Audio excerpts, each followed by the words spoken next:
Hey guys, how's everybody doing? It's Dane at ZIMM'S Guitars. I'm hanging out down at my shop today, and nobody's in right now, and I thought it'd be a good time just to do a little spontaneous live stream for you guys and just see what's going on. How's everybody doing?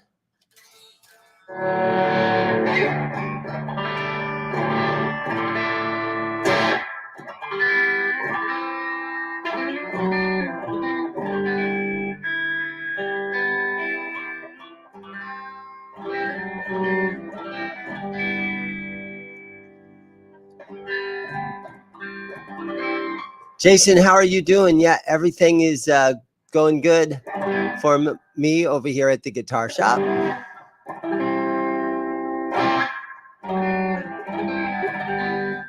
Eddie Jones, what's up, dude? How you doing?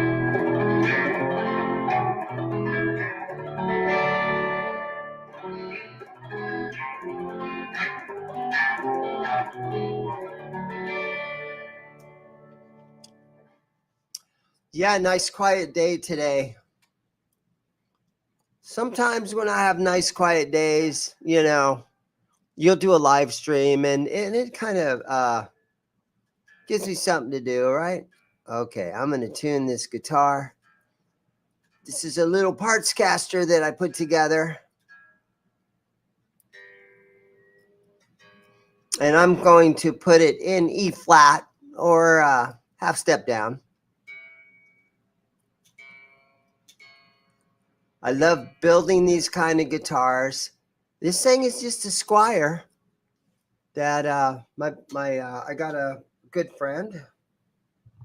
My mic's on this cable. I got a good friend that paints guitars, and we put this thing together.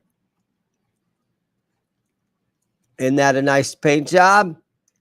I love the glitter.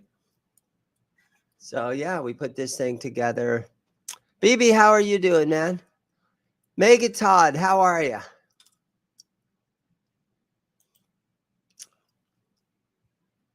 Howdy. That's what you expect guys in Arizona to say. Howdy there. Mega Todd, man, what's new?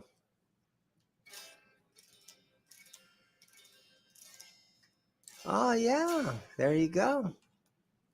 Yeah, my son was running the store for me on Saturday. I came in later in the day, but I played over in Los Angeles Friday night, drove all the way home Friday night after the gig. And so Saturday morning, I was sleeping it off.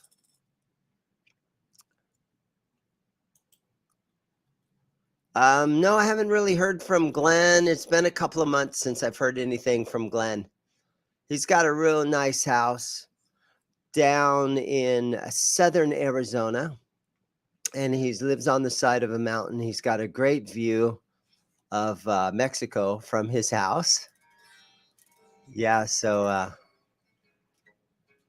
I think he's doing okay. And Glenn owns a Chris Derrig Les Paul replica. And we did a YouTube video about that that's on my channel. And for some reason, that video has had a little resurgence where it's been getting a lot of views recently. So you can watch that video. If you miss Glenn, you can watch some of the more videos he was in with me. So we're tuning this little parts caster to a half step down. And I imagine when I strum this chord, everybody's going to be like, "Oh crap!" But here we go. Let's give this. Let you guys let me know if you can hear my guitar and what you think. How's it sound?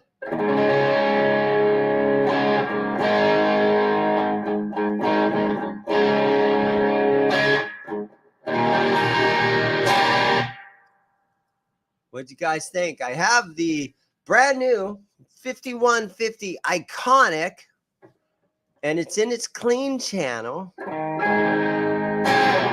with some reverb.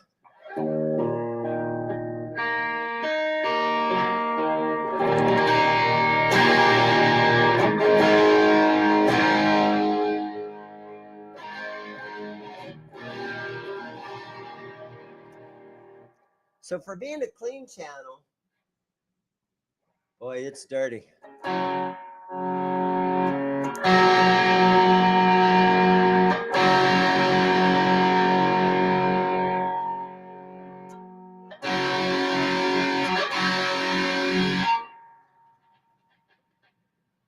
that's channel 2. Okay, here's channel 1. So I have the gain at about 2.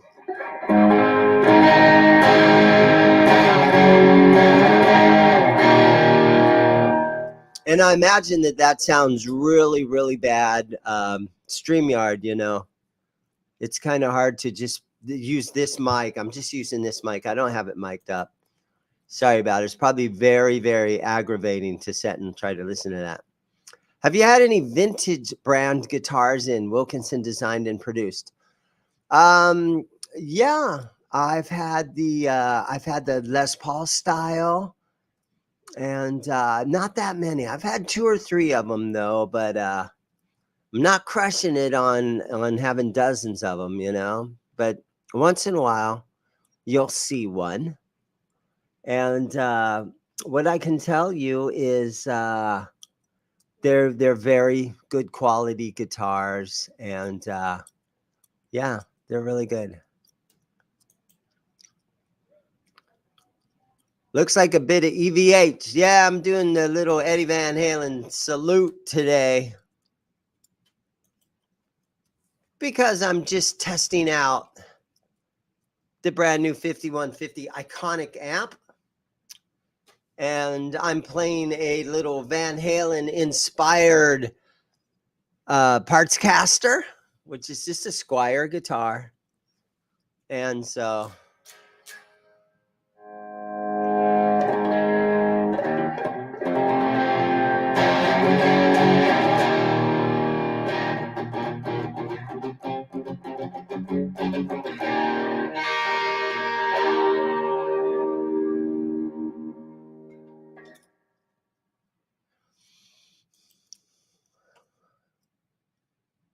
it's doing the business. That's as much as I can expect from just having the when you know the software or what we use this StreamYard right here. You see the little duck up in the corner. When you see somebody on StreamYard and that little duck is up in the corner, that means that you're using the free StreamYard service. You can pay monthly to have like better features and different things like that with StreamYard. But I am using the freebie StreamYard. It doesn't cost me any money. I maybe only live stream on my channel once every month or 2. I used to try to do it every Friday. But no, I'm just doing it. And I started to feel obligated in doing it. So I was kind of like, yeah, I'm just going to every once in a while when nobody's in the store and it's a very quiet day. You know, I'll do one. My channel, I feel like my YouTube channel is doing really good though. And so there's that. I feel like I'm doing good. Yeah, you know, this thing is cool looking. So I have a friend, and I mention this to you guys all the time. And as a hobby, he paints guitars. And he painted this one for me. And I just picked it up from him. What was today's Thursday? So I think it was Tuesday. He brought this in all painted up, just the body. I dug through my box of old Squire necks and stuff because this is a Squire body. So you can't really put a made in Mexico neck on it. It doesn't fit in the pocket quite right. So once a Squire, pretty much always a Squire. You can't really, you could get a made in Mexico neck on there or something, but you'd have to do a lot of work to get it in the neck pocket nicely.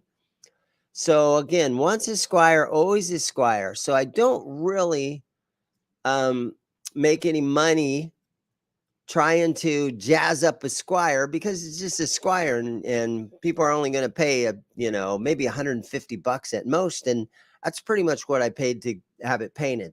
So this is just for my own sanity down here, just to keep me busy, to do fun things. I'll have one of these parts casters. I'll have a Squire body, and I love to put stuff back together and make something out of something. And so if I can just give my painter $120 or $150 to paint one of these things for me, I'm all about that. And this one turned out really good. And I'm at the point now where everything he paints, I say, bro, put a lot of glitter in it. Put a lot of sparkle. So that's what he did for me on this one. It's kind of a bumblebee style, right? And he filled the holes around here. So, it kind of looks like the PRS. And I did have a pretty good size block in here. And it's got a lot of sparkle in it. And it's just a fun guitar. It has the Eddie's signature in here. 1979 was when, Eddie played a bumblebee. And the thing is with this guitar is the whole thing, it had the whole swimming pool cavity. You know what I'm saying? It takes up this whole thing. So I couldn't really do a traditional sort of Frankenstrat where you cut the pick guard right here. And because there was that big swimming pool kind of cavity cut out of this. So I put a full pick guard on it. And these two pickups are cheap Squire pickups that I just cut the wires off. So these two pickups are completely dead. These are just setting there to fill up the gap, right? They're gap fillers. This is something, and it's a double slug, very inexpensive double slug pickup. I think I got this pickup out of one of my old BC Riches. So nothing too spectacular going on there. And I went straight to my volume pot from the pickup to the volume. And there's no 5-way switch. Didn't need that. But I did, unlike Eddie, I put a tone control in it because that's super easy. And it gives you a little tone variation right there.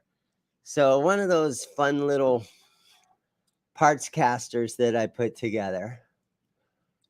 And yeah, it's fun. It gives me something to do.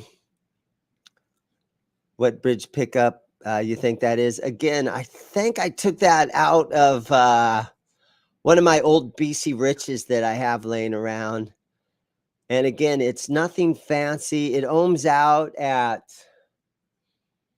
I think it ohms out only at 8 point something. So it's not real hot.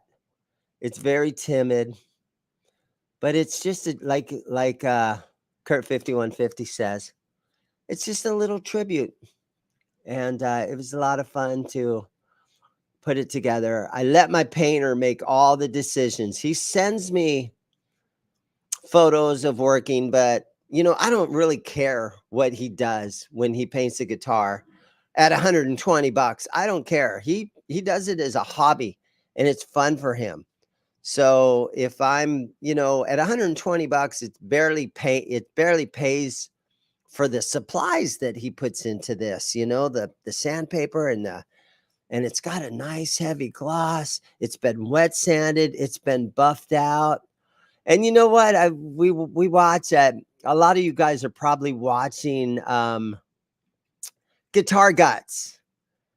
It's the other channel where the guy, paints guitars and he makes his own, he'll get an LTD or something, and he'll try to repaint it, and you can see he's using rattle cans to do all his paint. I challenge that guy to do a better paint job than one of these things that my buddy Rob does for me. These things turn out so freaking good. Yeah, this is a challenge right now, Guitar Guts. Show me one of your paint jobs that turns out that good. Come on, Guitar Guts. No, his channel used to be called From Trash to Thrash. Come on, Trash to Thrash. I challenge you. Show me a paint job that good, right? I sort of have the same. A couple of guys are like, hey, man, he stole your video idea. Because Rob, he'll paint those old BC Riches for me. And I call that, I've done 6 or 8 of them videos, and I call them From Garbage to Glitter, right? So let me see if I can show you. If I zoom my camera way up here. Okay. You see my BC Riches that I have up there? My same buddy, Rob, he's the one that paints these BC Riches. And so I do a couple little YouTube videos, and we call it From Garbage to Glitter. And it's a lot of fun though, man. If you got extra time, and all these parts are stuff that was laying around the shop. I'm not investing money into putting these things together. I don't have to go and buy the parts. I painted the knobs, I just went out in the back and sprayed black on the knobs. They're both tone knobs. But yeah, so I don't really throw too much money at any of them. It's just something kind of fun to do. In the days down here where I'm super bored. Starting to look for a semi-hollow with a small neck. James, those a semi-hollow with a small neck. Yeah, there's those Epiphone Wildcats sometimes. Hey, Laguna Palms, how are you doing? It's good to see you too, man. Pooh Ninja's hanging out. What's it, a giveaway? Yeah, those Johnny Bean guys. Every time I go on Johnny Bean, it's like, come on, Dane, give away another guitar. I don't know, bro. I don't like giving away all my stuff. I've given away a lot of guitars on Johnny Bean already. I'm pretty sure most of you guys know, but every Tuesday night, I'm on the Johnny Bean channel, and it's talking guitars and 80s metal with Neanderthal and John Mancuda. And sometimes it gets a little tiring, And sometimes I turn into the butt of all their jokes, which kind of pisses me off a little bit. But yeah, anyhow. Oh, wow, man. It looks sick. Hopefully you're starting to feel better. That's my son, if any of you guys were asking. He's out sick today. So I'm live streaming instead of making YouTube videos. My son does all my editing. So if you watch one of my videos and you're like, wow, this is really good editing in this video, my son is responsible for all that. So where are we at? Here, I'll go through, and I like to highlight some of these. I like to highlight some of these. Where are we at? Okay. Kurt 5150. It really does look good. I'm super happy to have this thing here in my hands. Let's see if I play something. You guys let me know. Does this sound really, really bad, or is it okay? Let's see now.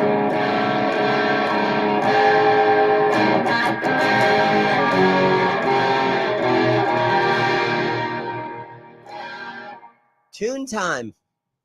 I guess I'm just going to tune it.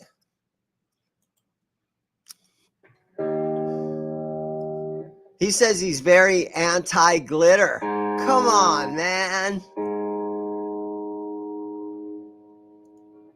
How can you be anti-glitter?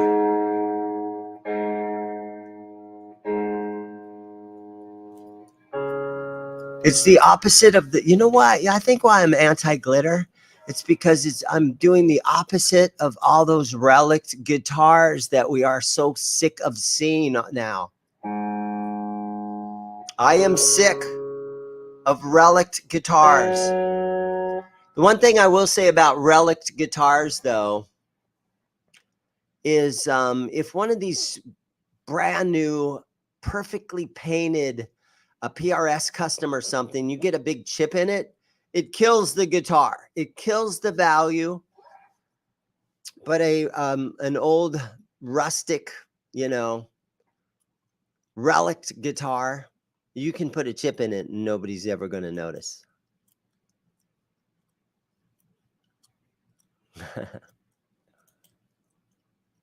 Janice, how are you? Thanks for coming in. Well, favorite, maple or rosewood? I kind of think I like maple better, just for the overall appearance. And rosewood, you always have those, you always have that concern where, is your fretboard really dry? First, and just, I think the overall appearance of a maple neck kind of does it for me. I think it has to do a little bit with, some of my favorite players back in the day, Richie Blackmore, stuff like that. So I'm going to have to say I like maple. So I'm not, oh, I got lost again. So yeah, I'm sort of a maple guy. Other than, I think appearance is the big thing. I know I love my old BC Riches. And I don't know, is it some of those BC Riches that I've got now? I've told so many people that, oh yeah, I'm repainting old BC Riches. I'm doing my garbage to glitter series, and people are giving me BC Riches now. The last one I did, it's in the back, but it's kind of, I'm going to do a YouTube video real soon. Any day now, my video will be done. But somebody actually just gave me an old Bronze Series BC Rich Warlock. And I know you have to be of a certain age to appreciate those things. I know they're corny looking. I know if you're any kind of a player that's not a heavy metal guitar player from the 80s, they're completely ridiculous. But for some reason, I like these things. And to repaint a guitar and make it all glittery and everything, I think they're a great contender. There's other 80s guitars that you can do that too, but those BC Riches, man, they're easy to obtain. They're floating around all over the place. The Platinum Series, are a little bit better. So I kind of like doing it. It's a lot of fun. And it gives me something to do in the slow days here at the store. I'll be honest with you guys. There are slow days here in the store, although it's getting in better and better as the weeks go by.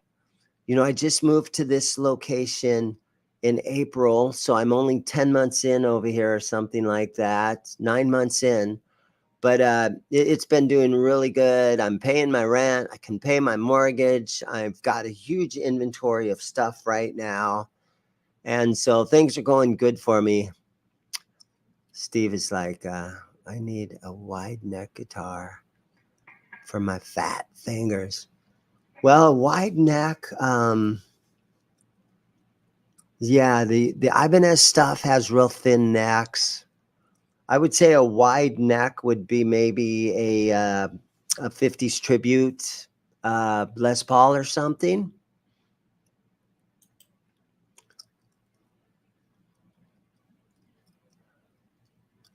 That's right, man. The Johnny Bean Show wants me to always donate stuff. And I can give away an occasional bumper sticker once in a while. That doesn't hurt. I sent a couple stickers to Quentin. I got some stickers. They've turned out really good. So I got brand new ZIMM'S guitars stickers with my phone number on there.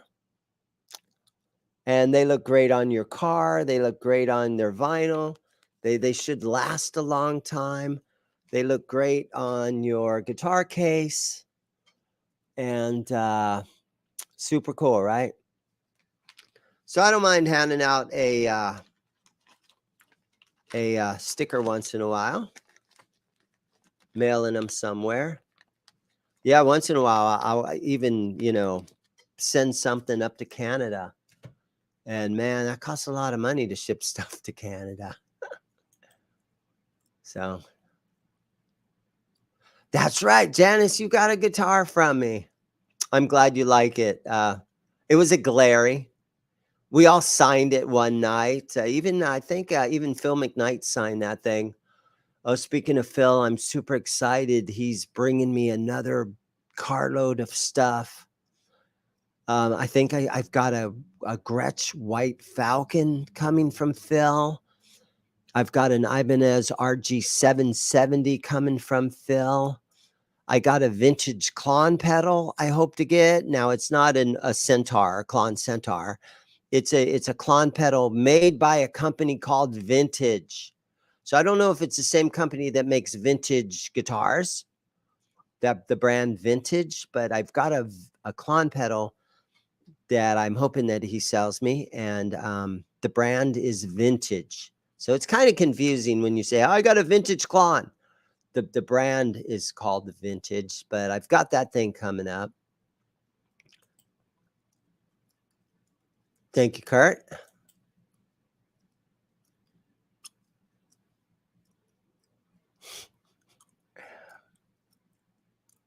That's true. If you have glitter and you're painting glitter, I know this guy, and his company is called Paint Huffer, and he's right here in Chandler. And a couple of years ago, when Phil McKnight was doing that guitar build, the 2020 great guitar build from Crimson Guitars, he had a Crimson guitar kit, and all these people, it was the guitar build kind of contest, and McKnight was involved, but McKnight didn't actually build the guitar. He just sent it over to Paint Huffer and had those guys paint the guitar, and it turned out really cool.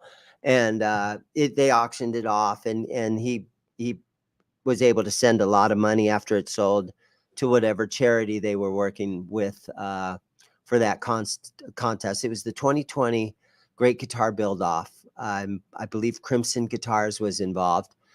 But Paint Huffer, he mixes little jars of glitter paint. And I walked through his shop a year ago or so, and there was glitter everywhere. You walk out in the parking lot, and there's glitter out on the sidewalk, glitter everywhere. So, yeah, you're absolutely right. You can start to get glitter, and that stuff gets everywhere. House of Twang. Don't dare damage a mint condition heavy relic. Yeah, the heavy relics. You can't really hurt them. If you accidentally scratch one, you're not losing all your, what the guitar is worth. I sold a heavy relic Friedman guitar to Music Therapy Laz. So a lot of you guys, if you watch the Music Therapy Laz, if you watch his channel, he's got a heavy relic Friedman that I sold him when he came to town. What a cool guy. Lives over in California. Super nice guy. Bought a guitar from me. I shipped it up to his brother somewhere in Denver someplace. And then he picked it up there and took it back home. And so, yeah.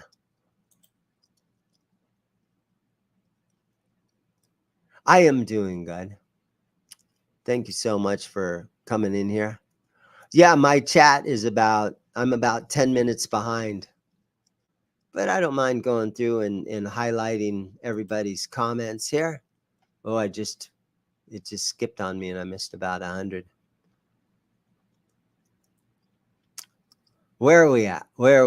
Let's come in right here.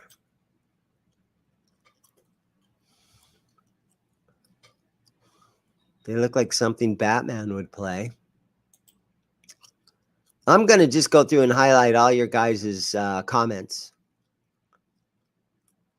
Oh, we're talking wide necks. Yeah. The Epiphone stuff, the Les Paul stuff. Yeah, Quentin sold the stickers I gave him. You know, you can get $1 a piece, maybe a quarter. There used to be a guy on eBay that made 6-string guitars out of 7-string guitars and for people with thick fingers.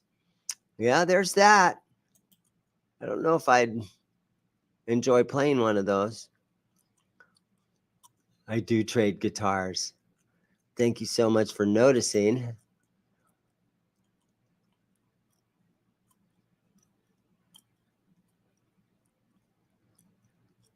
That's right. But I shipped it. Some guys make fun of me because I don't like to ship guitars too often. How many guitars are in my store? Probably, I'm going to say I'm close. If I count on, I'm probably close to about 200.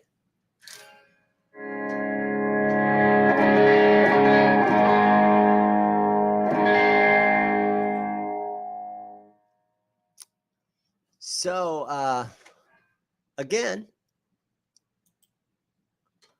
this is my first chance. I just plugged this amp in. It's warming up nicely. It's a tube amp. It's the brand new 5150 Iconic, made in China, which some people are like, now, hold on. Now, if Eddie was still with us, would Eddie be okay with EVH manufacturing stuff in China? And so this is a little question that's been rolling around in my head a little bit. And you guys can leave some comments if you think, hey, there's no way he would want his stuff built in China, or maybe he's okay with it. But it seems like a quality amp for the 10 minutes that I've had it plugged in. And I don't know how much the China stuff really, do people really care anymore that stuff is made in China?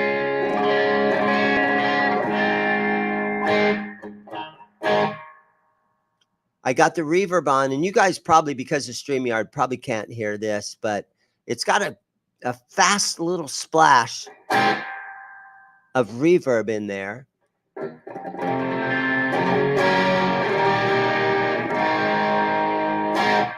But that's pretty much its clean channel from what I've noticed so far.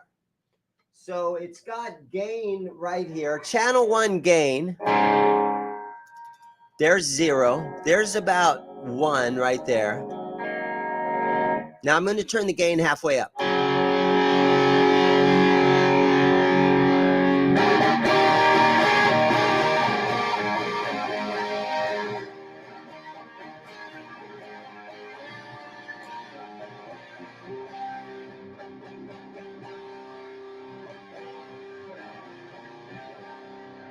So that's the clean channel with its gain at noon. So this baby's got a lot of gain. I wasn't even over. It's got the foot switch. I wasn't even over in the dirt channel yet.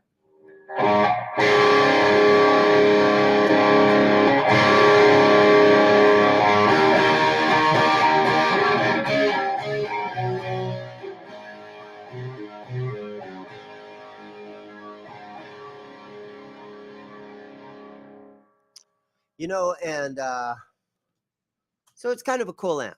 I'll probably sit here and play it a little bit and drive you guys crazy. You know who's got the best, when you're watching all these live streamers, and I hate to even include myself with some of these guys because I'm just such a rookie at this, but Steve from Boston has the best sound. When he plays his guitar, he's got it through a computer. It goes right into he goes right in, and you can hear it in stereo. If you plug headphones in, you can hear his stereo effects. So huge props to Steve from Boston. I know he's one of the godfathers of live streaming, where he's done it at least 10 years now. And his tone is great. And when you listen to the live streamers and their guitar tones, nobody's got a good tone as good as Steve from Boston. So just between me and you guys, Steve's the king at that right there. I just wanted to get that out there. Let's see what else you guys are talking about here. Let's see, where am I at?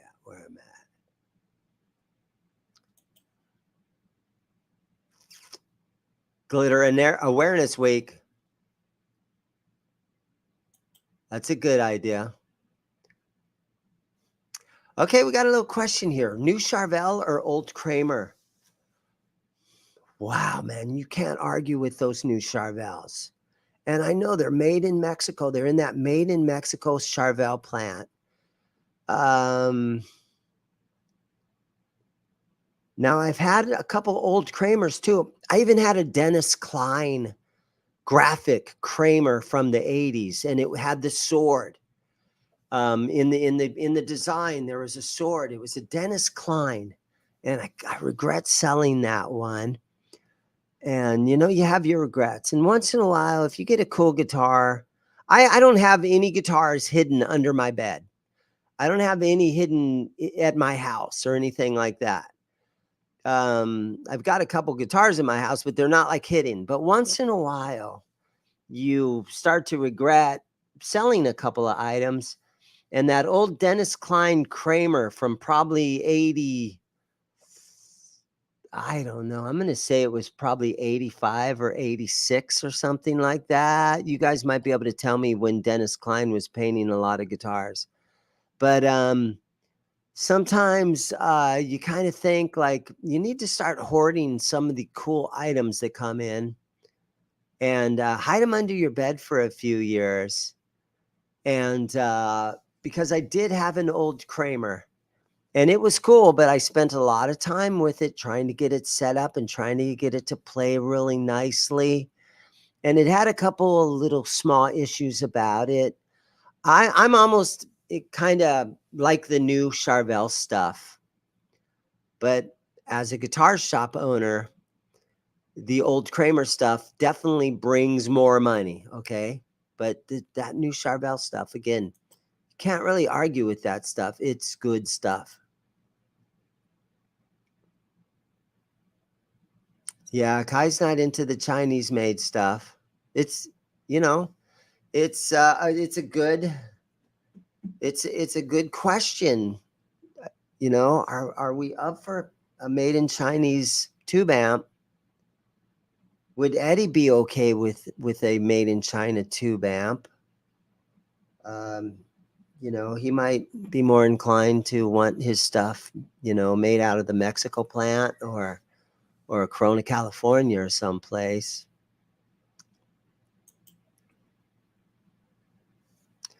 And there's the opposite. Yeah, Poo Ninja's like, dude, it doesn't matter where it is made.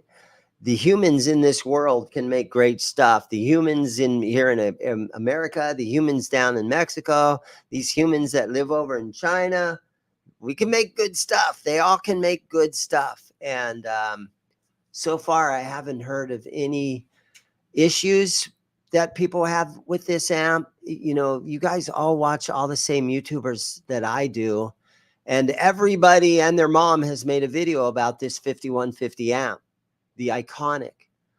And so some people, I haven't heard anything negative so far other than the things made in China.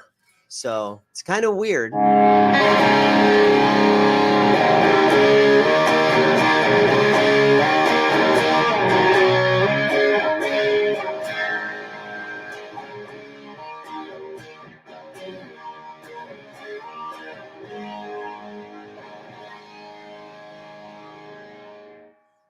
And again, that's its clean channel.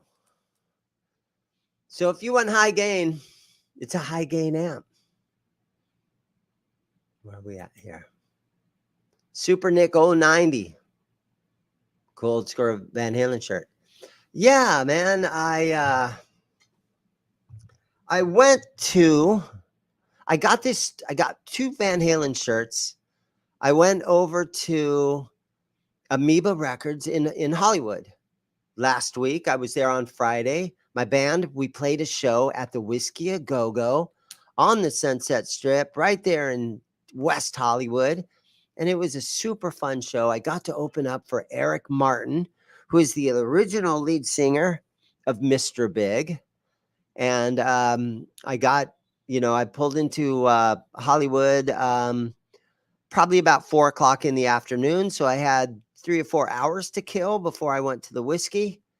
And so I went through Amoeba Music and I got 2 Van Halen shirts. So this is one of them. And these are pretty generic. They really are. They're cool, but they are very generic sort of every, shirts and things. And every sort of record store across America that sells T-shirts, concert shirts and stuff probably has this same exact shirt. So it is a cool shirt, but there is nothing unique about it. It's brand new. It's brand new. It's at every T-shirt location across America, but I was still happy to get it. Hey, Glenn, how you doing? Yeah, I'm going to get my hands on a White Falcon. Hopefully, maybe even today. So I got my fingers crossed that McKnight pulls up any minute now. Usually he comes in at 3 or 4 o'clock, and then he hangs until closing time. So I'm hoping, and it's 1:30 right now. I'm hoping that Phil drops in today. He sent me a text last week and gave me a whole list of stuff that he wants to sell, and I said, I'll buy it all. Pooh, thanks for coming in, bro.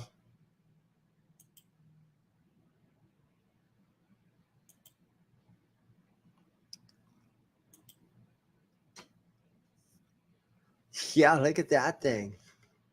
So the paint job on the headstock is a rattle can that I did. I did nothing to do with painting the guitar. All I did was painted the headstock with a rattle can. And I had a little Van Halen window cling, and I shoved it on there. And then I took I put the string trees right over top of it. But it's a rattle can, very horrible rattle can headstock paint job. But it's what it is. It's kind of fun. It's fun to have it.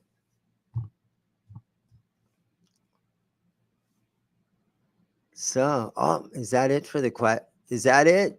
Nobody's interested. We got 14 people watching.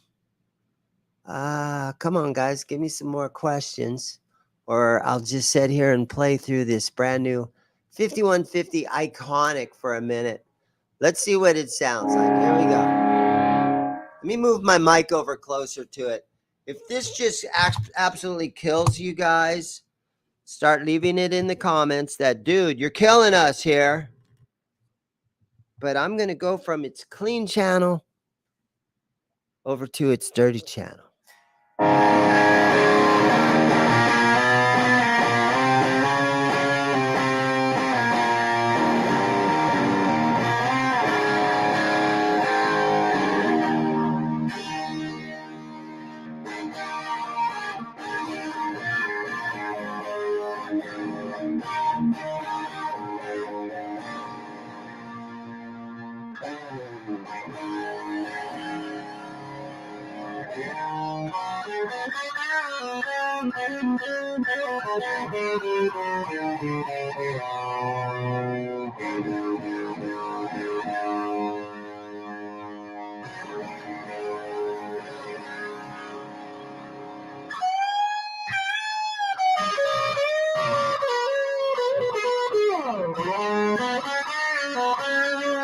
All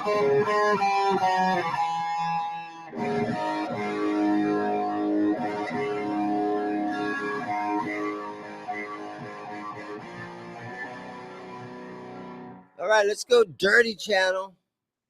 We are going to have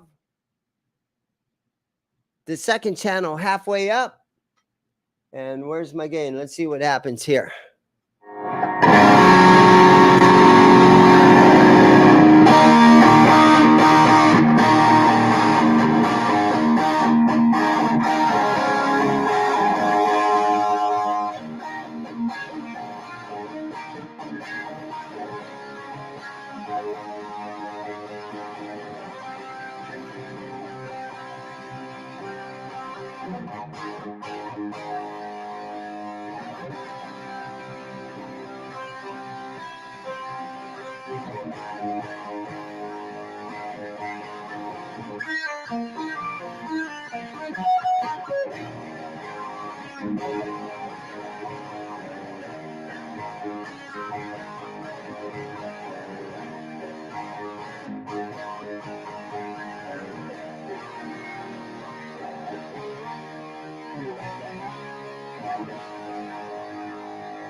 Does that sound okay? Is StreamYard, is it keeping up? Is StreamYard keeping up with that? Does it sound okay?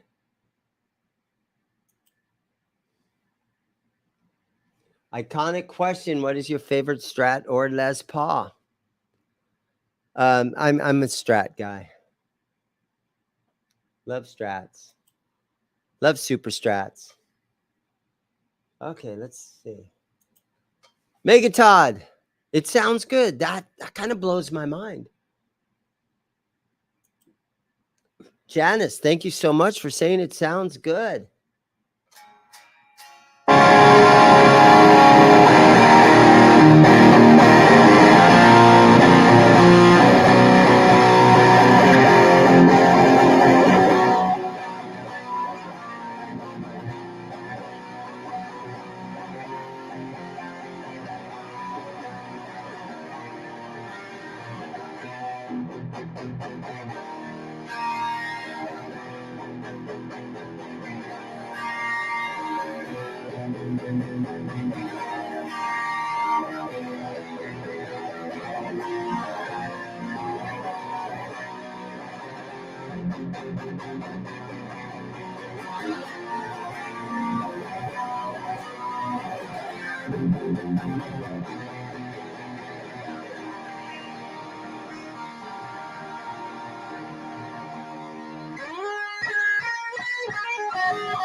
All right. So again, that's the brand new 5150 Iconic. Now, I do not own this amp.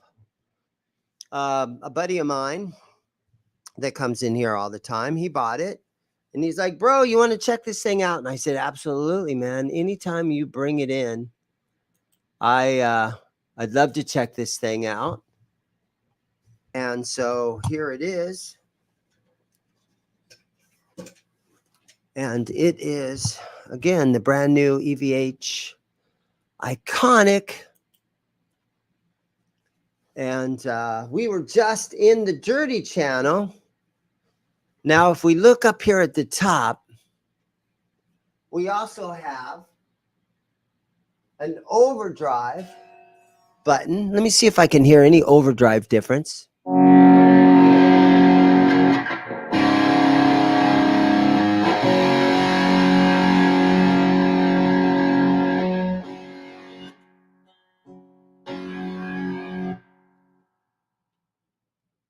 Yeah, so this overdrive button works in its clean channel. So here's its clean channel.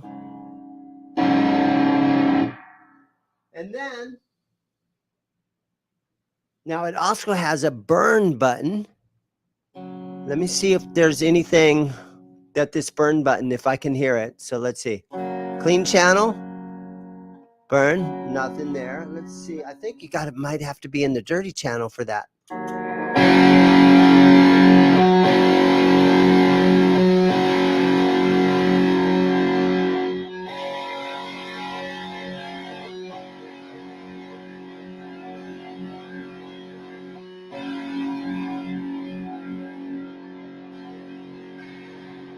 It adds actually a little tiny bit more gain. So if you're into high gain stuff, holy crap, this is a high gain monster right here.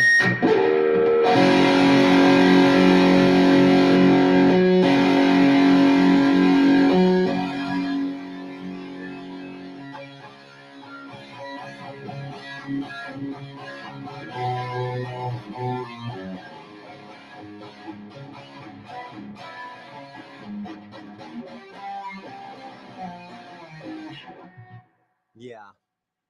Sorry about that.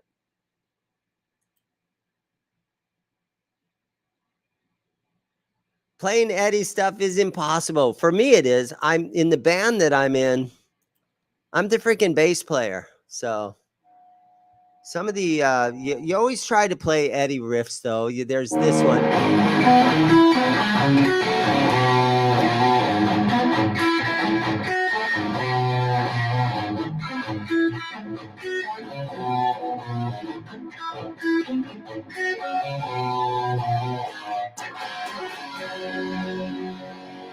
Right? So everybody tries that riff. Couple new guys are coming in. I live in Istanbul and love your channel. If I come to Arizona one day, I will definitely stop by your shop. Maybe I buy a guitar. See you. Thank you so much, man. I hope to see you soon. It's not that long of a drive.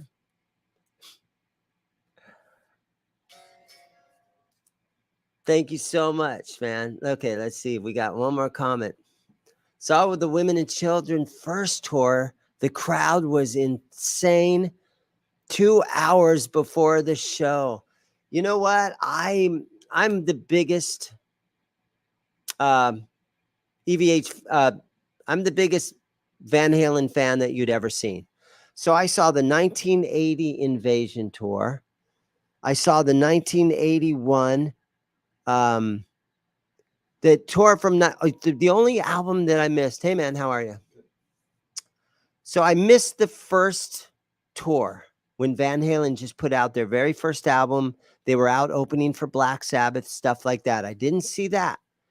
But the following year, when 1980 Invasion was the first tour that I saw, and they were headlining. I missed the first year that they came here because they were in a small venue. But the second year at the Coliseum in Phoenix, 1980, I saw the 1980 Invasion. And then in 1981, I saw them again at the Coliseum in Phoenix. 1982, the Fair Warning album, I saw them again. And they opened up with Get Out and Push, Sinner Swing, right? Great song. You know, and again, I remember hearing Everybody Wants Some and all those great tunes. 1984, they sold out 2 nights in a row. It was probably a Friday and a Saturday here in Phoenix. I went to one of those shows, and we actually followed Van Halen after the show to the Hyatt Regency Hotel in downtown Phoenix. It's got a big restaurant at the top of the hotel that's a big round restaurant, and at the top floor. Phoenix has this thing where they don't want giant skyscrapers in downtown Phoenix. So I think they have some sort of an ordinance or something where you can only be 30 stories. Do you know anything about that? The skyscrapers can only be, I think, 30 stories or something like that. So it's way different than LA, where you've got these 100, 80 stories, 100-story tall skyscrapers. I think Phoenix is only allowed, maybe it's 40 or 50 floors, something like that. But we followed Van Halen down there. And when I pulled in, David Lee Roth was already in the double doors and a flock of people around him. I didn't see Alex or Eddie, but I did see Michael Anthony. Michael had a bottle of Jack Daniels. This was 1984 after the concert. Michael had a bottle of Jack Daniels in his left hand, and he was high-fiving. They didn't really you didn't high-five people in 1984. You shook hands. But I shook his hand and said, "Hey, what's up?" A little kid, right? 1984. So we followed them. We actually followed them down to their hotel. But it wasn't just us doing it. There was hundreds of people that followed those guys down to their hotel. Van Halen, I don't think people realize the impact that band had on us kids in the early 80s. They were the biggest freaking thing since sliced bread. We loved Van Halen, everything about them.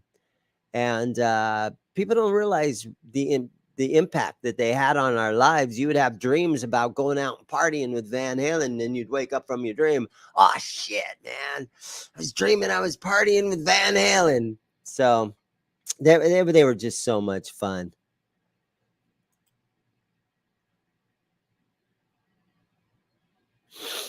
Did those kids ever come back into my store? I'm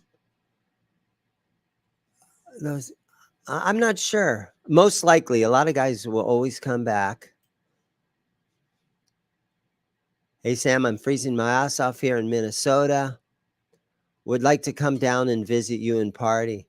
Well, I'm not much of a partier anymore, but it would be great to have people from Minnesota come on down, get out of the snow. It's a beautiful, probably about a 68 degrees. What's our temperature today? I have one customer. I keep trying to get him involved. It's like 68 degrees and sunny. It rained yesterday. Now we're talking weather, but it did rain yesterday with a high of mid-50s. And for us, we all had jackets on and oh shit. But yeah, we have just beautiful weather here. But it's a give or take, because in another month or two, if you don't have the air conditioner working in your car, you cannot drive around in this town without AC. You are crazy. You are on the verge of heat exhaustion because it gets so freaking hot. You can't touch the seats in your car. You can't touch your steering wheel. And when you're in Minnesota, that is hard to believe that it's that hot that you can't touch your steering wheel. But that's the God honest truth. It gets so hot here that if the sun is beating down on your car door handle, you can't reach and grab your metal door handle and open up your car. It's too hot. So yeah, it's kind of give or take. The winters are nice here. The summers are a bit much. Awesome, man. Blue happy crap. Recollections. I know it. The old days, the old Van Halen days. Chase is 40. And I think Chase is probably the tallest skyscraper in Phoenix. So yeah, I didn't realize that they had different, you were allowed to build to certain floors and towers and levels and stuff. And it makes sense that Phoenix 40 floors is as tall as they'll let you build, which seems like kind of like a good idea. But after visiting LA, it makes Phoenix look small. It really does. Some of those, if we got 40 floors here, they're easy 80 floors, and probably a dozen of them in LA that's 80 floors and higher. So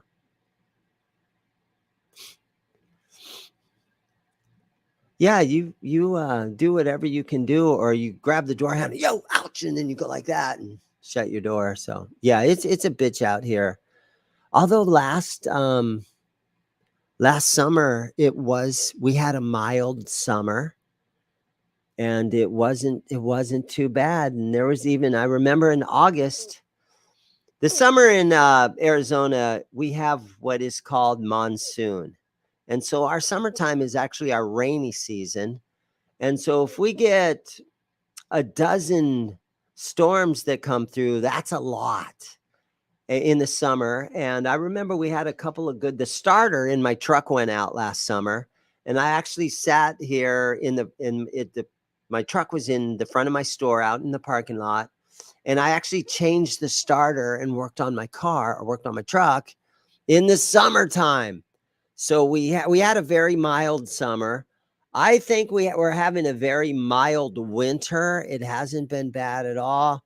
So our weather here in Arizona, I can't complain right now. It's been mild. I think I don't want to brag about the weather too much because then too many people will move here. So this is that's one thing that Arizonans do is we try not to brag about the weather too much because we really don't want it to turn into a LA where there's just too many people. LA would be so freaking awesome if about 4 or 5 million people just left. And they were left with 4 or 5. What's the population of LA? 10 million? 8 to 10? Yeah. If half the population decided to move to Minnesota, it would be so nice out there. And when you think about being an old hair metal guy like myself and an old rocker dude and loving all the bands that came from LA and the Sunset Strip in the 1980s, think about what the population of LA was in the 1980s. Man, you had great bands, the traffic, people still complained about the traffic, but it wasn't nearly what it is today. So it really was the 1970s. You watch reruns of the Rockford Files or something like that, and they filmed every episode of the Rockford Files. They just drove around the streets of LA, and you could see what it was really like back then. And I think that was definitely the heyday of Los Angeles, was the 1970s and the 1980s. I mean, things were just doing so good back then. And I wish I could go back in time and hang out back in the 80s on the Sunset Strip. Yeah, LA woman, man. That is it.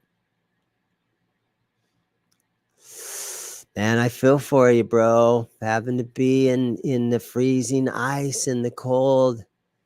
It's really tough. It's tough. Victor, thank you so much, man. I do what I can to make it a nice store. And I try to do what I can to get as much inventory in here as possible. And so, I try to make it a cool store. And a lot of people are like, dude, this is a great store. So I'm working hard at it.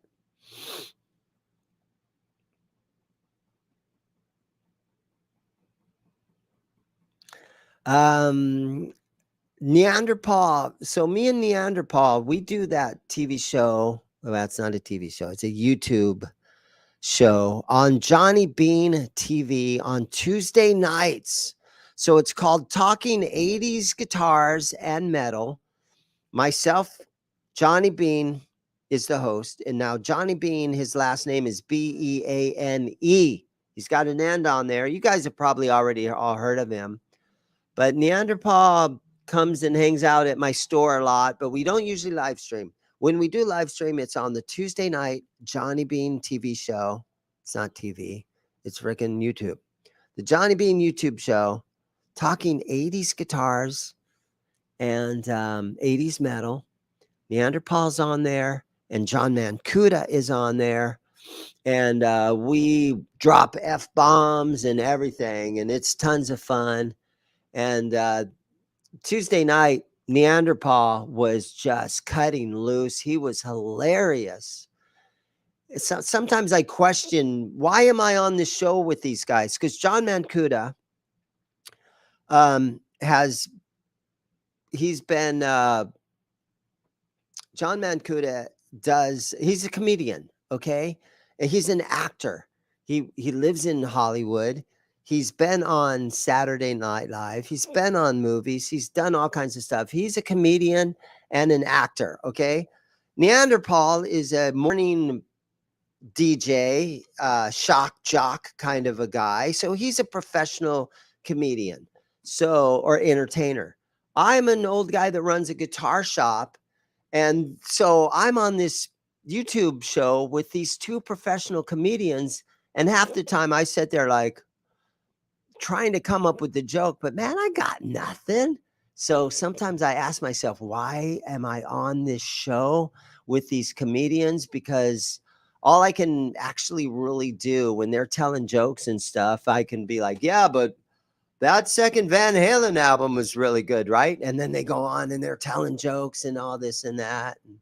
And then I'll say something like, wasn't Eddie Van Halen in that band, Van Halen? And then they go on with half an hour of jokes. So sometimes I question why I even am on that show, because I am far from a comedian.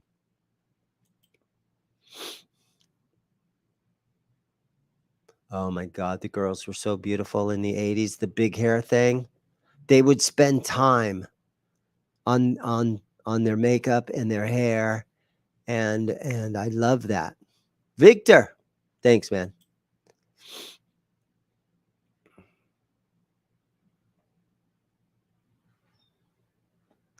The Loudest Show. Yeah, it was just such a party, and the audience, they were so loud. It was like seeing the Beatles. Instead of having all the girls screaming, it would be the dudes. All the dudes would be hands in the air, yeah, during the whole show. And so it was kind of the opposite of the Beatles. It'd be all the dudes yelling and screaming for them. But the girls, girls liked Van Halen too. So it was good times. I know, Janice, it sometimes it gets to be too much. And I even got pissed off at all those guys and threatened to quit and everything like that, because they're just, it becomes too much. And so I just got to laugh it all off. And again, Janice, the butt of their jokes started to be turned towards me. And I'm like, okay, enough's enough. And then Tuesday, Neanderthal insulted Johnny Bean a couple of times about super chats. And Johnny Bean, a lot of us are kind of getting sick of it, but the show must go on. And we don't know why we do that show. We just do it for fun. And so who knows? Hi, Alice. How are you? I still have some of the Colonel's popcorn that you sent me. So thank you for that. It stays pretty fresh in these, sealed up in there. I munch on it every Tuesday on the Johnny Bean Show. I do munch on those a little bit.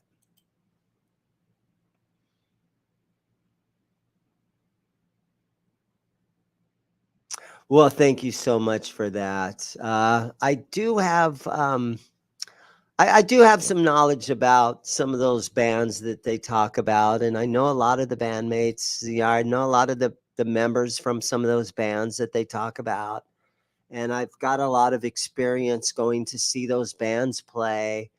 And so I hope that I can add something useful to that show. But sometimes I question whether or not I should even do that show or not, because again, it's turns into a comedy routine most of the time, and I'm not versed on being a comedian at all. Yeah, I know. I'm the straight guy, right? The other night, I brought up the fact that, back in the early 80s, to get a good time slot, that was the toughest part, because there were so many A&R people in the early 80s. After Quiet Riot, had a gold album and opened the floodgates to, hey, these LA bands, we can make a ton of money on these LA bands. All the record execs were saying, look, go over to Hollywood, go set at the Whiskey, go over to the Troubadour or something and scout out the next big hair metal band. And so, there would be a half a dozen A&R guys, at every show. And it made it hard for some of these bands, these are 18, 19, 20-year-old kids that were in Faster Pussycat and that were in, Motley Crue and all these bands. These were just kids in these bands. And they're out sleeping on people's couches and doing what they could do. And so to get a good time slot, it was a tough thing to do.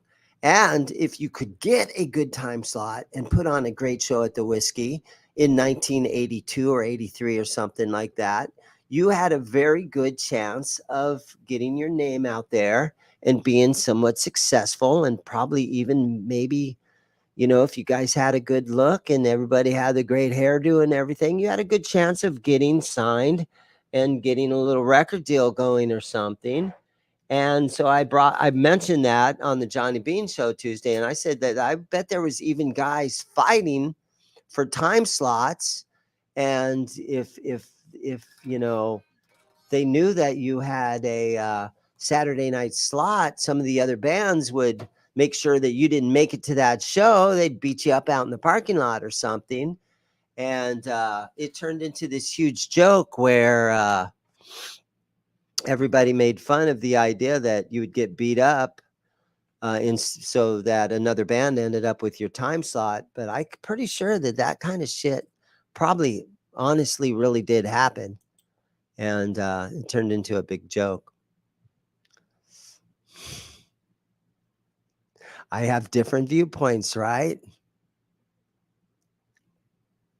Thank you, Steve, so much. I really appreciate that. Again, sometimes I question the whole thing. Why do I do this? Now, one thing that did happen is when daylight savings time hit, going on the show, it used to be that it would be 5 o'clock in the afternoon, Arizona time. So I was still open for an hour. And on a Tuesday at 5 o'clock, usually my guitar shop's pretty quiet, right? Might have 2 or 3 guys wandering around, but usually I could sit here and do the show and everything would be fun. And I could kind of do the show. And if I had a customer or something, I could kind of mute my mic and still be a part of the show. But then daylight savings rolled around, and the Tuesday night show started at 6 o'clock my time. That's normally my quitting time. That's the time where I lock the front doors and I go home and make dinner and stuff. So it ended up that when daylight savings time hit, suddenly I had to stay here after closing time to do the store or to do the show. And so that kind of made it a little kind of a hassle. And I was like, oh, I'm ready to go home. I still have to be here.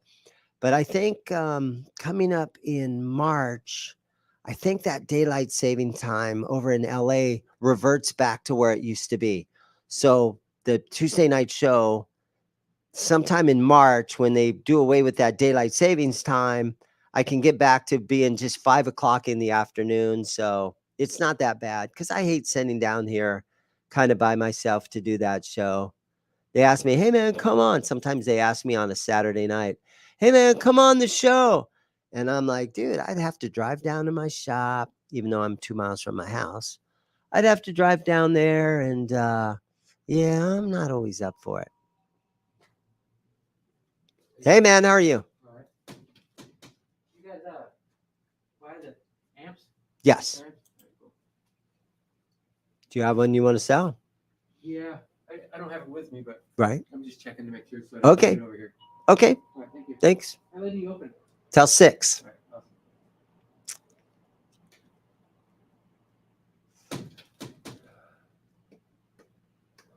awesome. I heard that Bruce Dickinson's coming to town, and he's just doing I think he's just doing an interview kind of tour, where he's just going around talking to people. So that's kind of interesting. I did hear about that. Now, if he had his own signature guitar, and I had one, I could go get it autographed, right? But I don't know how much interest I have in just listening to Bruce talk. Although, wow, probably the greatest heavy metal band of all time. Metallica, Iron Maiden. I think Metallica is easier to listen to. They sort of had hit songs, but Iron Maiden definitely in the top 5 heavy metal bands of all time. I don't know who really is much better. And if you think about around the world, I know Metallica's huge, all around the world too. But man, Megadeth's pretty damn good. But Iron Maiden is probably at least one of the top 5.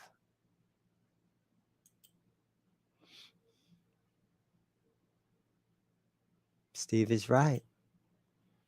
Sad Ace, one of my favorite episodes. Thanks, man. Kind of weird.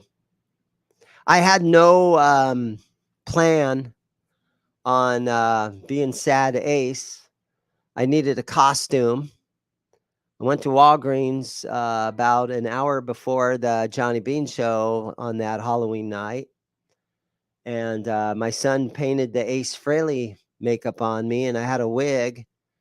And I think the idea was that Neanderthal does such a good Gene Simmons impersonation that I went ahead and decided to be Ace, and I wanted to be upset about all the years on how Gene Simmons treated me through all the years, but Neanderthal didn't really play along with the whole idea.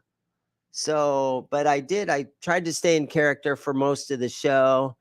And I just, you know, I can't impersonate different people, but I think that Ace sort of had a higher voice, and sometimes he was whiny and high. And so I just kind of did that. And it was kind of cool. I was, when Cobra Kai did a little cartoon kind of thing of me dressed up as Ace Frehley, that was like, wow, did you guys see that? I'm like a cartoon character. And so that was fun. That was fun. And it hasn't embarrassed me or anything too badly. So yeah, that was fun. I am officially Sad Ace. And I did kind of look more like Tommy Thayer. I have the long, skinny face, right? So I did sort of come off like Tommy Thayer a little bit. But I was hoping that Neanderthal would have been in Gene Simmons. I kind of thought Neanderthal was going to dress up like Gene Simmons. So I thought the two of us would be able to go back and forth, and you ruined my career and all this kind of shit. But yeah, he didn't show up for that one.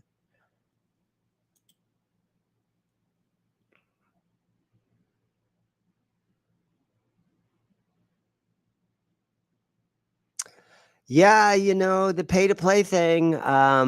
If you've got money and it's a good venue and you can sell tickets to your friends, and if you got a lot of friends, then it doesn't matter. Pay to play is what happens. If you're if you guys are broke and you don't have any friends, then it's usually not a very good idea. So apparently Pooh Ninja didn't have any buddies back in the day that would pay $10 to go see him play. Oh, I'm sorry about that, man. But that's sort of how it is.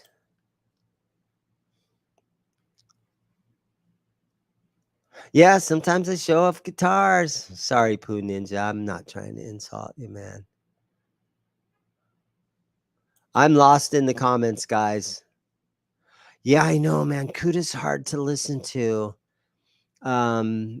Because everything's about vaginas and blowjobs, and it sometimes he cracks me up, and it is really funny. And I've been doing that show with those guys for maybe 6 or 8 months now, and I just decided that my best plan is to go ahead and laugh at everything. And so that's what I kind of do. And man, Kuda is overbearing, and he could dial it down, but that's part of the humor that some people think is funny. And so, but it is hard for a lot of people. People call me during the day while I'm here at the store.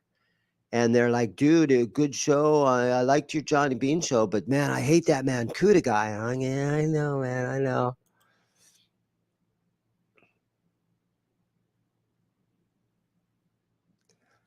Yeah, it's I kind of like him though, but I understand how he's over the top.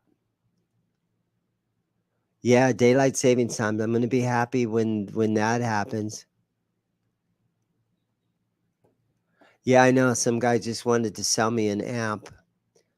And the two amps that I don't really like to buy are the old PV amps that have that big, thick Tolex on there.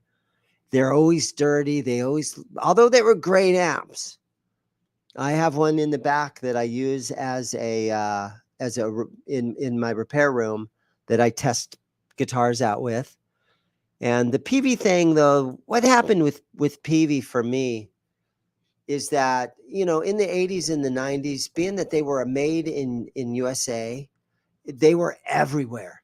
And the availability of getting a PV amp, the average kid could get his hands on a PV amp. And so we were overexposed to PV amps. And then Crate sort of did the same thing. Crate, the Blue Voodoo amp, they made great amps, but they also made those cheap ones that ruined their reputation. And so once your reputation's ruined, you can't make a good amp. And if it says the name Crate on there, people are going to be, oh, dude, that's a Crate. No, this is a good one, dude. It's got tubes. Like I got a really good 15-watt tube amp over there, and it's a great sounding amp, but it's a Crate, so nobody wants it. So those are the two items that it's hard for me to buy, is a Crate amp and a PV amp. And the stuff that's hard, as far as acoustic guitars, the Esteban guitars, don't want those things. And the Rogue guitar brand, that's a Guitar Center brand, don't really want those things either.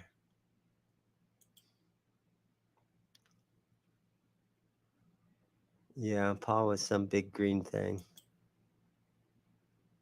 Yo, Rock Daddy. Good-hearted ribbing. That's all it was, bro. But it really did suck to have to pay to play. There was a lot of, hey, you're back. There was a lot of gigs that, and we were just like you. We wouldn't go and play the pay-to-play stuff because you could never sell enough tickets to make it worth your time, and we didn't have money to throw at that. But in the 80s, if you're in LA and you knew there were A&R people in the band and you really felt strong about your band and you had original music that you thought was awesome, then sometimes you had to bite the bullet and work, go play gigs for a couple of months and have a band. It's hard to do, but have a little banking account or have somebody hold all the money from playing shows for a couple of months and then go set yourself up for one big pay to play show where you were hoping there was going to be an A&R person or something like that. But if you're in any kind of a cover band, there is no way that you would want to do something like that. Pay to play. But now, as an older person close to retirement, and we're just trying to get some good memories of getting to open for Dokken or Great White, some of these bands that we've opened for. The other day, last Friday, it was Eric Martin from Mr. Big. So I've got a good story, and it cost me a couple of $100, but I've got a good story about being able to open up for the lead singer of Mr. Big. So that's sort of what it equates to nowadays.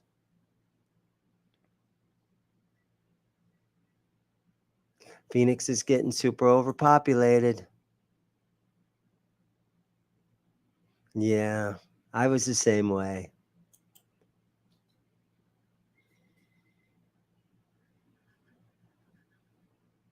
Yeah, there was good equipment made by Crate, but then they started making student models and the cheapest stuff that you could buy at a Guitar Center for $89. And a lot of companies, as soon as they start making that super, super inexpensive, crappy stuff, then they ruin their reputation. And even though they had some great amps and great products, the little Crate block, right? The power block, those were cool. But as soon as you ruin your reputation, it's hard to get it back. And PV and Crate are the two amp companies that pretty much ruined their reputation. It's very hard for them to come back from that. Gorilla amps are just funny. They're still kind of floating around. People threw about half of them in the world have been thrown away. There's still some floating around though. Neil, how you doing? I'm doing good. Neil's hanging out back at the shop. Playing my lottery ticket. Playing his lottery tickets. Can you show us what you have on the wall for sale? I love checking out your inventory, bro. That's going to be way too much. I'll show you one guitar. It's a lot of work to show. It's a lot of work to show, you guys all these guitars. That's just on my back wall. But I do have one thing that I will show you because it's sitting right here. Hold on.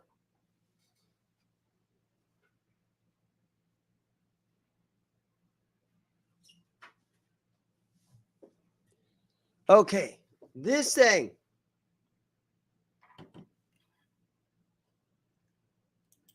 This thing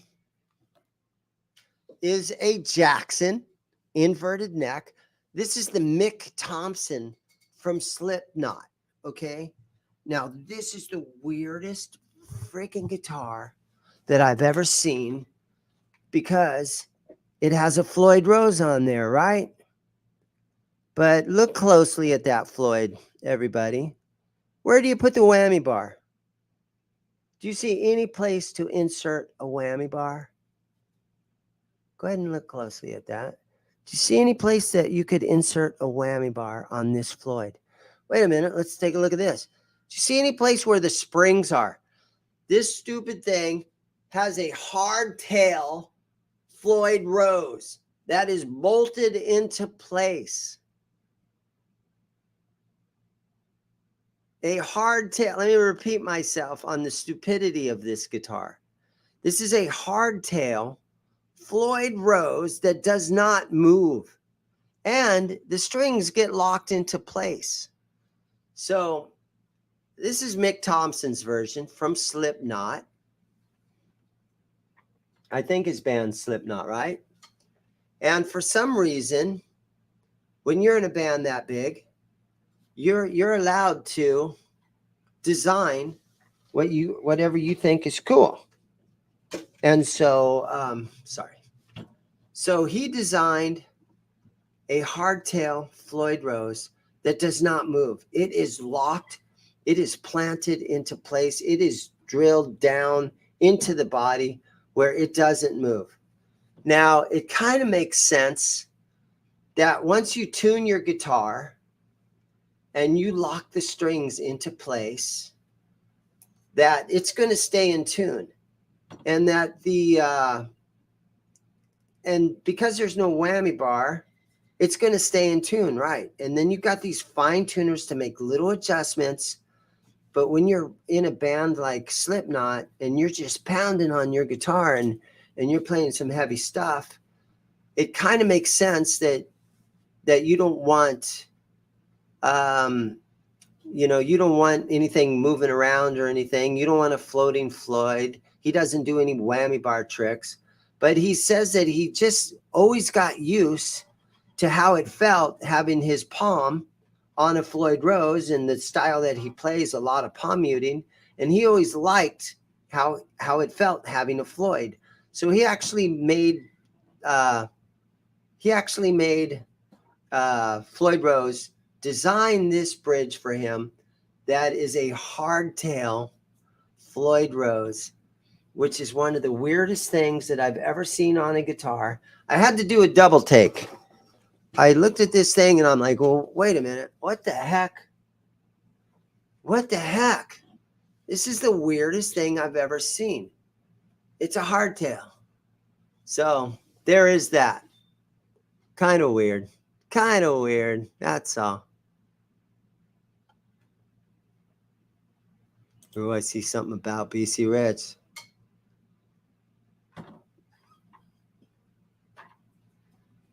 Okay, an old BC Rich bitch with all the EQ stuff for under $1,000. That's going to be really, really hard to find one. I had, and a USA made one, there is no way. And the ones that were made in Japan, now BC Rich, I keep getting stuck under all my cables here and everything. BC Rich, when they first, everything was made in America until I'm going to guess the early 80s. And then they started making some in Japan, and they were like identical clones. So for about a year, you could get a made in Japan BC Rich with all the Neil Moser electronics for, I don't know how much they were back then, but I'm going to guess they were probably like $800 guitars. And they were made in Japan for about a year. And they had all the electronics. And I actually had my hands on one of those. If you look back into my videos, where it's the dirtiest guitar I've ever cleaned, but I got an old BC Rich from that era. And I ended up selling it. I ended up selling that guitar on Reverb for $1,400. And so, so they went from built in America, and then they went from built in Japan, but they only put all those Neil Moser electronics in there for maybe like a year or 6 months before they dummied down on all of them and just went with a tone control and maybe a phase switch and 3 pickup switches, or something like that. So to find one at that price is going to be next to impossible. And Alex, you're probably not the only one looking for one of those at that price. There's probably every guitar player in the world looking for one. Hey guys, hold on just a minute. Gotta run outside for just a minute. Hold on. Be right back.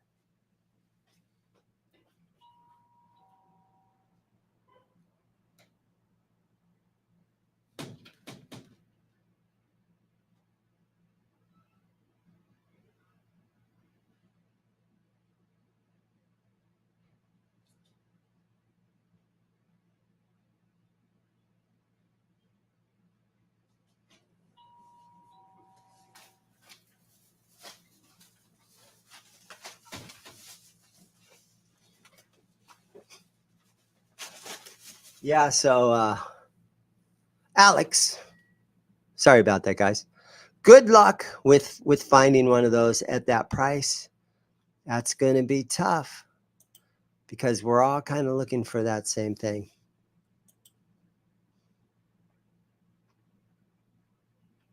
Hey, man. How are you? Yeah, the crate power block. Those things were good. Those things were good. That's exactly right, man. Some guitar players, when they get to a certain level and they get to figure out how to put their own signature model together and what appointments they want on their guitar, they'll come up with some crazy ideas. And it only takes a minute for that dude from Slipknot to be like, I want a Floyd Rose. All right, but I want it to be a hardtail Floyd Rose so that you can't pull on it. It'll never go out of tune. And then the guys at Jackson are like, well, then we don't have to put a locking nut on. No, you do. Got to put a locking nut on there, even though this thing is cemented right in there. It's screwed and glued down. So yeah, there's that. There's my good buddy Johnny Bean. How are you, bro? Hardtail Floyd. I know it's confusing, but here it is, right here in front of us. It's a Hardtail Floyd. You can look up the Jackson Mick Thompson,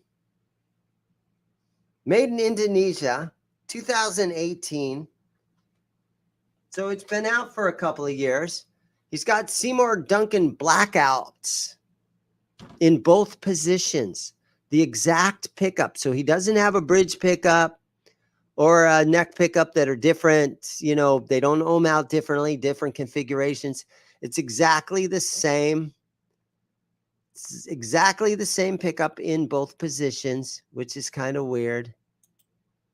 A lot of people hate the Floyd Rose because once they go out of tune, bro, it takes you all afternoon to get that thing tuned up nicely and to get the strings stretched. Try stretching out the strings. Yeah, it's a nightmare. I'm getting good at it, though. I'm getting good at it. I've learned a few things. I've done a couple of hundred now. Having a guitar shop, if somebody tries to sell me a guitar with a Floyd, you know, I used to go into guitar shops back in the day, and even as recently as 10 years ago, and trying to sell guys, you know, guitars. I've always loved flipping guitars, right? So I would get stuff at wherever, pawn shops or wherever, and then I would try to flip them. But there was guitar shops that are like, no, we don't want anything with a Floyd Rose because it's too hard to get them set up, and then we can't sell them. And I'm like, what? So that does happen where guitar shops don't want anything to do with the Floyd Rose. I love Floyd Rose guitars. Partly because playing live and having a band. Oh, I've always been in some kind of a band. And when you're playing guitar and you don't have all those skills like so many guitar players have, then the only thing that you can do sometimes when you're playing live is to do a little whammy bar trick, right? You're playing live, hit a couple harmonics, go wow, wow, wow. It's an easy little trick. And so, yeah, Floyds are great for that.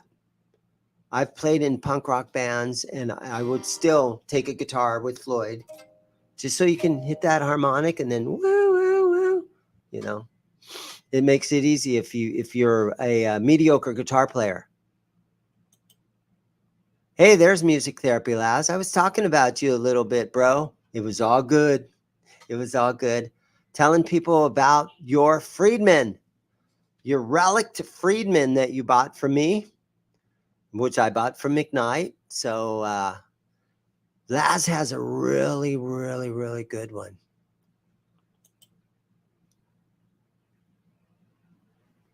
Johnny Bean. We all love Johnny's channel. Well, maybe so. Megadeth or Metallica? What do you think over there, Neil? Megadeth or Metallica? Metallica. Oh, he said Metallica. Musically, Megadeth or Metallica? Metallica. Johnny's in San Ramon, heading to WC shortly. I don't know what WC means. WC, California. It doesn't matter. Johnny's floating around out there in LA. No, he's out there in he's not in the LA area. He's north of that. He's probably closer to the San Francisco area. Don't know where he's at. Santa Cruz, maybe?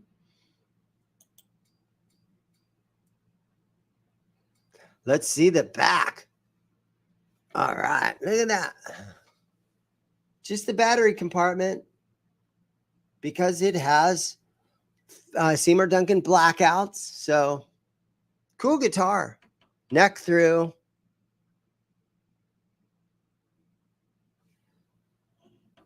Cool guitar.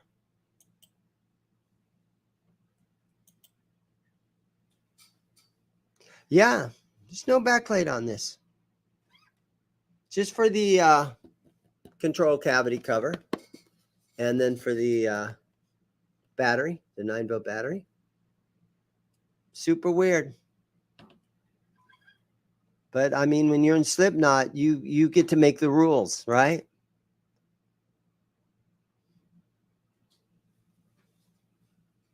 You do have to stabilize the bridge. A lot of times I will take an old backplate off a Squire or something, and I'll lay that underneath there. Sometimes I've got a couple of, believe it or not, Rico B gave me 2 erasers. And if you'd laid 2 erasers under there, on some guitars, you could get these erasers that were just little rectangular ones, and they would slip under there and they would hold that Floyd just super flat. You got to hold the Floyd super flat. And then other times, just change 1 string at a time. So that makes it tough because you want to clean the fretboard. You want to polish the frets, but your Floyd's going to go all out of whack. So you just change 1 string at a time. Take 1 string off, put the new one on, tune it back to pitch, and then take the next string off, tune it up, put it back to pitch. So, yeah. San Francisco, Walnut Creek, California. I was a little kid. We used to live in Walnut Creek for a while. Jamie, how are you? Doing awesome, Dane. How's it going? Oh, I'm doing a little live stream here.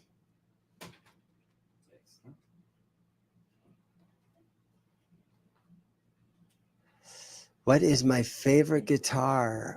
My personal favorite guitar.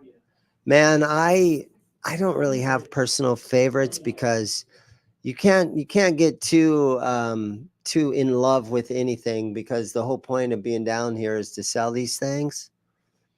But thank you for watching all the way from New Zealand. Super cool. Super cool.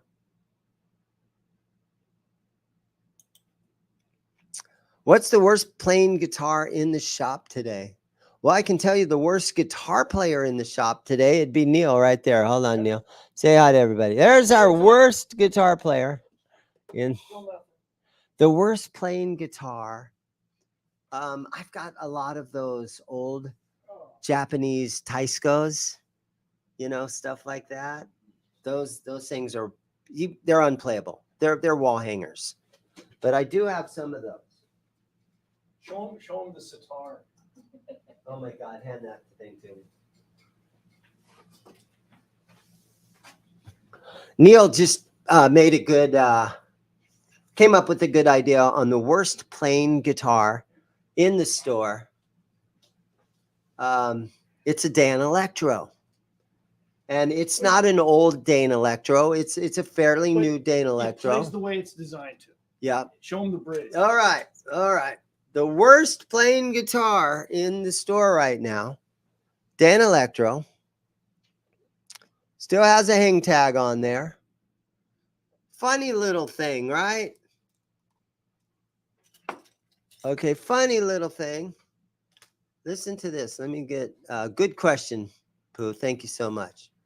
Funny little thing right here. Worst playing guitar. Here we go.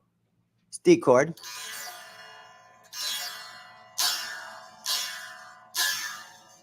Okay, it's completely out of tune. Let me tune it up. Can we fix this thing? Can we fix this? You guys in the comments, you let me know what you think. Hey, I got a $200 offer for it already. Listen to that E string. A string. D string.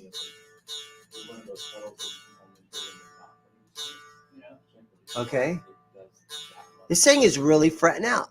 Here's the G string. This one's for John Mancuda, the G string. Here's the B string. Okay. Worst playing guitar I have. Listen to this thing fretting out, right? Come on, E. Don't break. Come on, baby. Okay.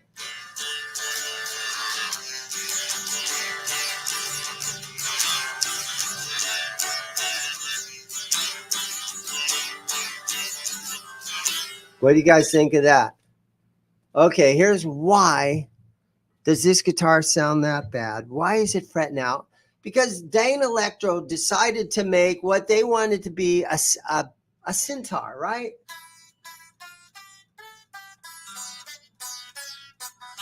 Is that what you call it? A sitar? Sitar. A sitar.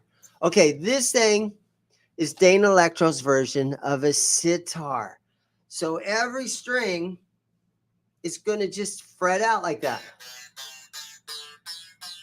It frets out on the bridge. It frets out on the bridge. Right. And Okay, let me show you the bridge on this thing. Okay, so this is what they purposely did to this guitar. See this? Okay, let me see if I can get it in focus. That bridge is made by this is a Godot bridge. Okay, here.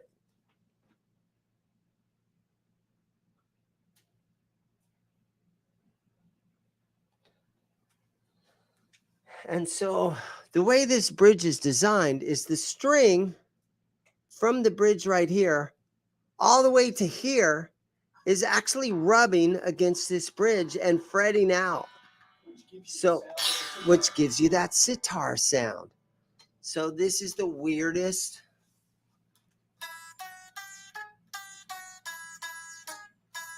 There you go.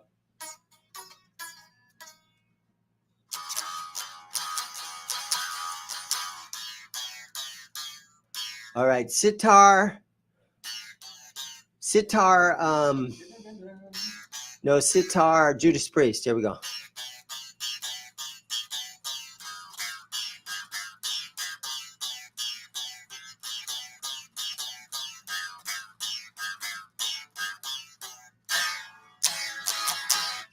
There it is, guys. if you need that sitar sound, that's the perfect It's thing. a sitar. It's cheaper than a real Super one. weird. Easier to play, too. Super weird. Okay, buddy, put this thing back for me. Thank you, Jamie. How you doing? It's a great day. You okay? Yeah, You- I ain't in the Did you hurt your leg? again. Oh no.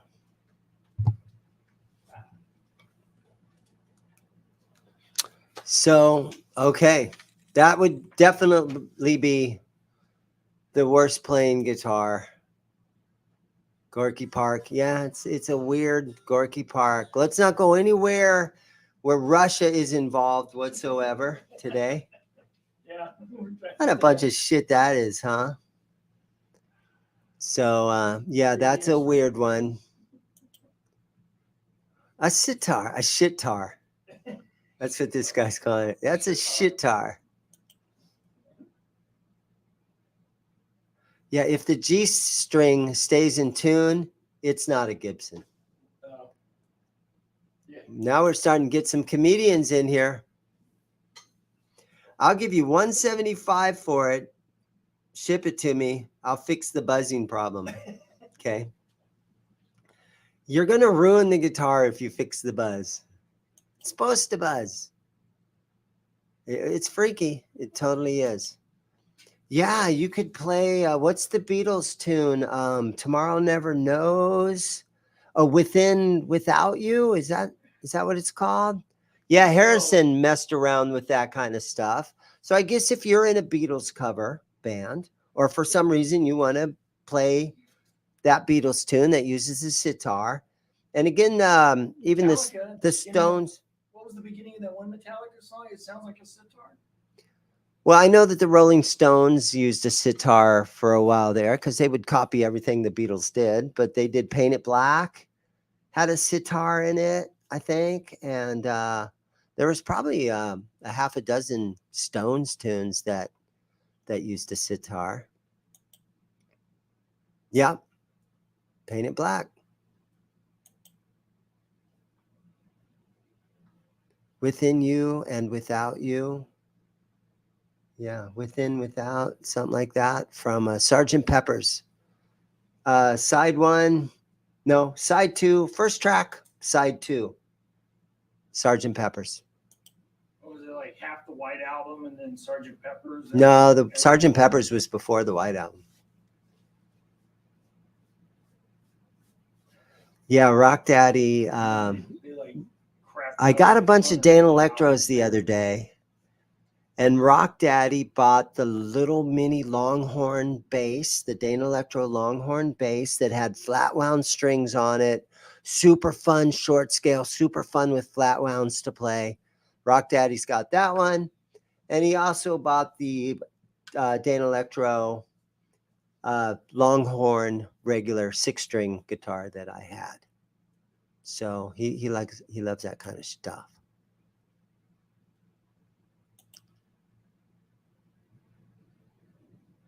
Wherever I may roam. Is it in that? Wherever I may roam. Jason Newsted is a local Phoenix boy. And back in 1986, my cover band, we were called White Lightning. And we opened up for Savage Rage, Sacred Reich, and Flotsam and Jetsam. And that's when Jason Newsted played bass for Flotsam and Jetsam. And they were like the biggest thrash. It was spring of 86. I didn't really know what thrash was. And we played our cover tunes, and we were doing Motley covers or whatever we could muster up. And then we were the very first band to play. And then the second band came on. And then, of course, Sacred Reich, which is another legendary thrash band from Phoenix back in the 80s. And then, Jason Newsted with Flotsam. And the crowd in 1986 had a little banging. Everybody was banging their heads, and it looked like it was just be painful. But they were banging their heads, and they had a little pit kind of thing going on. And it was 1986, and I was like, what the heck are the people in the crowd doing? I had no idea. It was the first I had ever seen some sort of head-banging type of thrash going on. And it kind of blew my mind. But I was able to, talk to Jason a little bit here or there. And that was one of those shows where we tried to sell tickets. All right, brother. See you, man. That was one of those shows where we had to sell tickets. And so we sold a bunch of tickets, opening for Flotsam and Jetsam. But then, in 1986, we didn't pay Flotsam we owed Flotsam like $44 or something from 1986. We never paid them. It was, right? Because that's what you did when you were kids. So, yeah, to this day, I still owe Jason Newsted, I don't know, $44 or something like that. Yeah. I'm surprised he hasn't tried to track me down. Although, shoot, they're a guitar player. Shit. The guitar player in Flotsam. I have his phone number. He comes in. Mike Gilbert. Mike Gilbert comes in, and I think I might have even told him that we never paid him for that show. Thank you, Rock Candy, for that.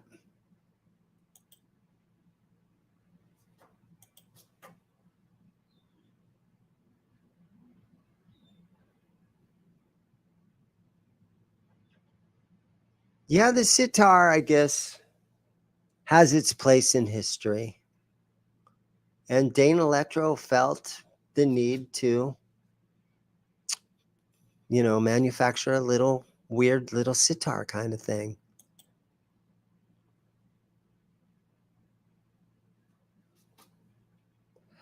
Yeah, Alice, but this was a whole different, the late 80s thrash headbanging thing was a whole different thing than a 2012 Van Halen concert. Not even close.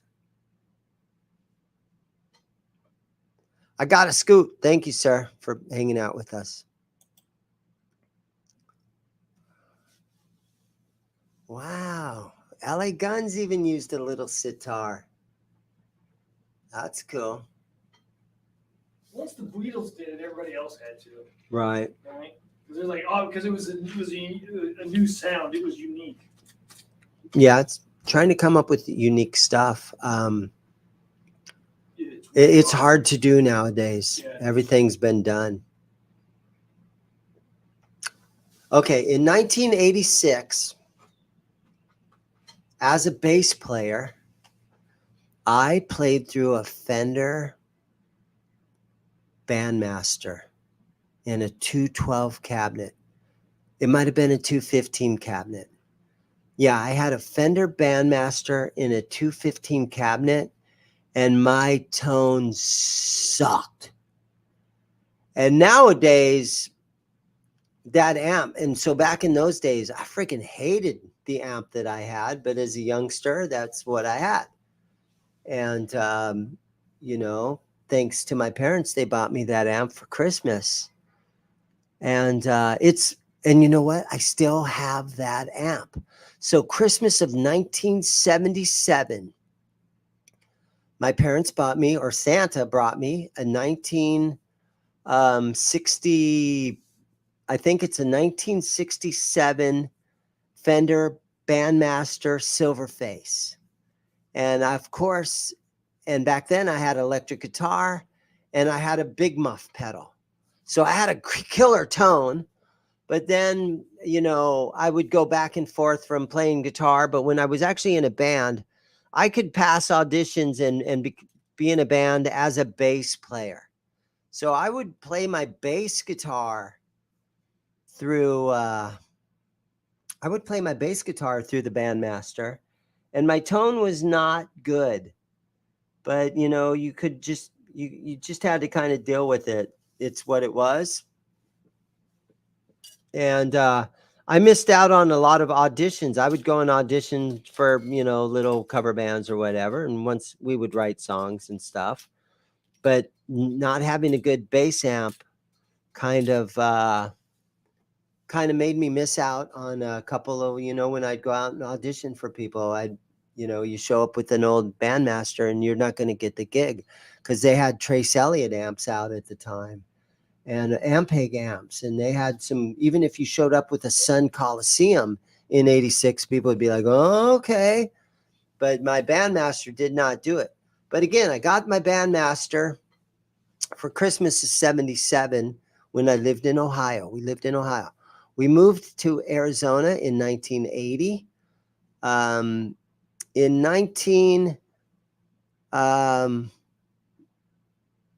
I had my Bandmaster for all those years. In 2001, I traded away my Fender Bandmaster that I got for Christmas for studio time. I was in a band, female lead singer. I was like, oh, okay. The guy running the studio is like, dude, I like that amp. So I said, well, give us 8 hours of studio time or something. So I traded the amp away to get studio time. A couple of years later, actually probably that was in 2001, 2002, 2003, somewhere in that time, I traded it away for studio time. Probably about 7 years ago, I got the amplifier back because I did work. I was a floor covering guy my whole life before I opened my guitar shop. And I would do carpet install and I would do tile and I did laminated flooring. I did a bunch of laminated flooring in my engineer's house. And he goes, what do you want putting that floor in? I said, I want my old Fender Bandmaster back. So I got my Christmas present from 1977. I got that amplifier back. Okay. And I put it in my old location in my old store. So probably about 5 years ago in my old location, I sold that amplifier and I put it on a nice cabinet. I put it on a smaller, probably a 212 cabinet. It might be a 112 cabinet, but I sold that amplifier and I'm like, okay, I'm making money. I sold my old amp. Things are good. About a year or so after that, the customer that I sold that amplifier to, he brought it back and traded it back in at the store. So this was the third time I was gifted the amp for Christmas, traded the amp away, got it back doing some work, sold the amp in my store, got it traded back in. So this is the third time that this amplifier had appeared into my life and say, okay, fine. That's a sign that I'm just going to keep this amplifier.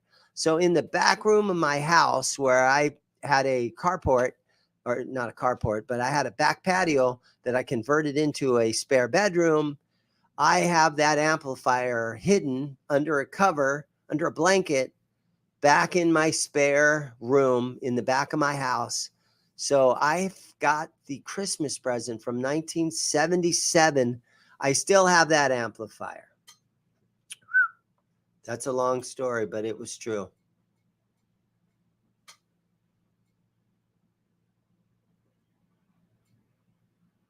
Rock Daddy was a hippie when he was younger. That's what I'm seeing there.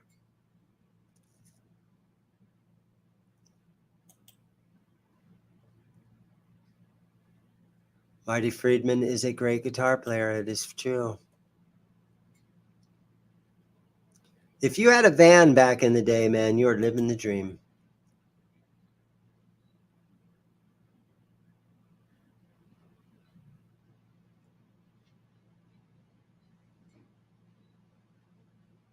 That's good gear right there. That's good gear.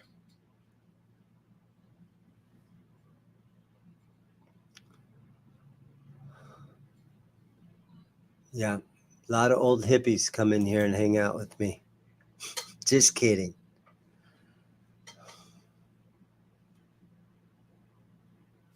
Oh, Glenn's ripping on you over here, Neil. Oh, he is? For your Metallica Megadeth thing. He's trying to get deep. He's trying to say, dude, you don't know shit if you think Metallica's better than Megadeth. Musically. All right, guys, let's see something here. I have been on live with you guys for 2 hours, 2 minutes, and 57 seconds. So I am going to call it quits for the day. And there's Rex just now coming in. Thank you, Rex. I'm glad you like that amp. I sold Rex a little Princeton Reverb the other day. But for today, guys, I'm going to find something else to do here at the store. I really appreciate all you guys watching. And again, I haven't had any super chats today. What's up with that? I usually don't get any. But thank you guys so much for hanging out with me today.